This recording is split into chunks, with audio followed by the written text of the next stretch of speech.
people were better than this. I thought that we as a people can learn from the history of our nation. But apparently we haven't. And my heart is heavy.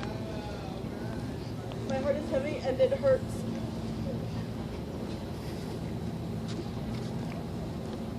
And it hurts especially for those who are more vulnerable today than they were yesterday. And I woke up this morning not knowing what to do for us and for our students who are feeling that at this moment. I needed us to let them know that they are not alone and we stand in solidarity together. Las cosas no se van a quedar así. We gotta fight. And we have always fought. At every moment of our being, we have fought. And the struggle continues. And I wish I had more eloquent words for you. I wish I had the words to actually make you feel better. But please know that those of us that are here today with you are here out of love. We are here out of love. We are better than this. And we have to be brave. And we have to be courageous more than ever before. We have to stand up for each other, and we cannot tolerate injustice. We cannot tolerate indignity.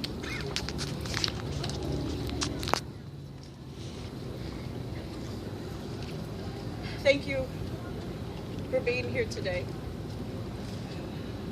Today is different. So I would like to extend the opportunity for any of you who want to share some words, some messages of hope, or just okay crying, to please leave the space to do so, and to know that you are in family, that you are in community, and that we stand together, and that you are not alone.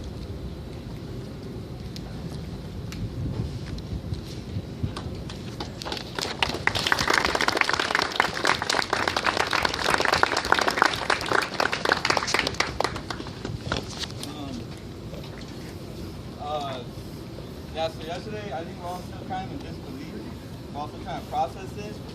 I never had no illusions of what America was like. I'm surprised that these people took action and that this happened. So when I seen that Trump was the lock-in for president, the first thing I wondered was, that mean no more Obama films? But I'm a joke, I'm just kidding. But really though, how did this happen? Why did this happen? Is a question we need to ask ourselves. How did this happen? And it's because Trump mobilized angry white people that feel like their country is being taken from them. Everything they took from us that they stole, they felt like we're taking it back. And that's what Make America Great Again means. It means Make America White again. Like we're going backwards with what they want to do. And so how did it happen? They mobilized the angry white people. Hillary Clinton could have mobilized people of color. She could have mobilized poor people. She could have mobilized enough of us because they're not hearing us out. We need to organize. The people, the power is in the people, and now this is the time where we have to realize that. We have to organize, we have to unify, take a look at each other. We're all playing the same way. We gotta stop being individuals and stop being separated. We gotta organize. We gotta become active. This is our chance. This is our chance to really fight back. This is our chance to take action. So use everything that you feel today. Keep that feeling with you for the future. Because this is our time. This is our chance. You know, I see a lot of hope in this. You know, they say this is a racist wet dream. I see this as a revolutionary wet dream. Now they're forcing us to take action. So what are we gonna do? What are we gonna do? Melina Abdullah, Black Lives Matter. She's always asked, what are you gonna do about it? What are we going to do about it? It's time to organize. It's time to forget about everything and start worrying about our future. We have to take risks. We have to take chances. We have to stop holding on to our possessions, holding on. We have to realize the urgency of this situation. It's been urgent. Now we see the urgency. Now we see the importance of when we get complacent, we see what can happen. So the power is in the people, and they see that the United States is becoming brown again, and it will be brown again. And people of all colors, you know, there's gonna be a movement of love, a movement of unity. You know, we're not gonna play into the divisiveness, all that rhetoric. You know, we have a conservative government. All three branches of the government are gonna be conservative. We'll see what happens, but it's our chance.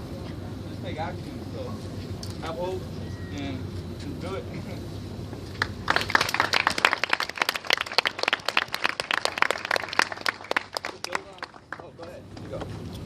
I think we can all agree that after yesterday's results, at least personally, I was kind of in disbelief, kind of had this hope of like this feeling of defeat, and overall I was kind of just numb, and I couldn't believe that it had actually came to this, because everyone was like, oh, there's no way Donald Trump is going to become president, and we see the results as yesterday. But the other results I've seen from this is that there was a huge group of, I guess, white race who came out in fear, and I think a lot of their votes were driven by fear of us, minorities. Look around you right now. As minorities were rising, and the few steps we take forward, they want us to run back. And time after time, we've overcome obstacles. This election is just another one. And time after time, we're just going to have to prove to them that we're not going to take this anymore.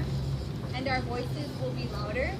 And the minute our voices are heard, they won't go silent anymore. And I think this election needs to be a wake-up call. And me personally, it took me a while to realize that you're in disbelief and you have all these like emotions and all this role-play. And kind of are just confused and you don't understand it. You just have the question of like why or how can this actually happen? And the reality is that we need to take these emotions and all of this confusion and all of this passion and everything that we feel and move it towards what are we going to do next?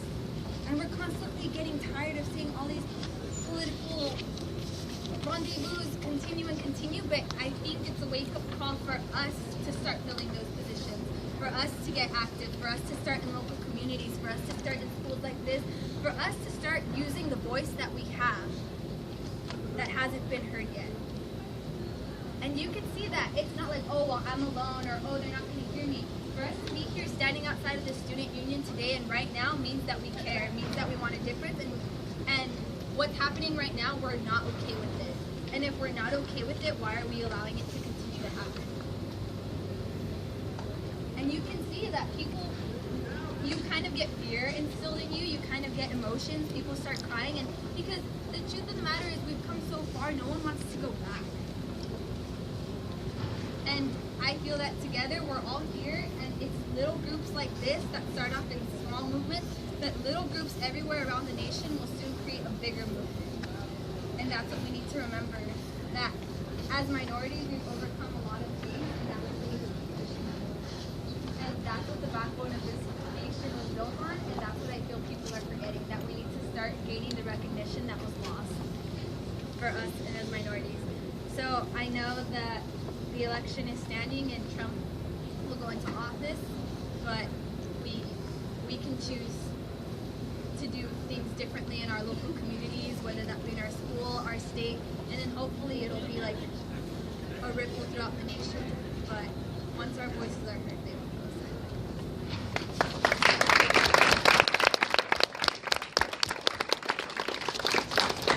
silent. To build on what both of them had said, it requires organization. It also requires voting. A lot of my friends and a lot of us here are around the same age group. And there's a lot of disillusionment going into the election. We're here now because we are truly disillusioned with the outcome of it. This is the first time I've ever been frightened for the election of a president. Never in my life have I felt that. I did not feel that when I voted in my first election with Kerry and Bush. I did not feel that when McCain was running. I did not feel that when Romney was running. But I feel that now.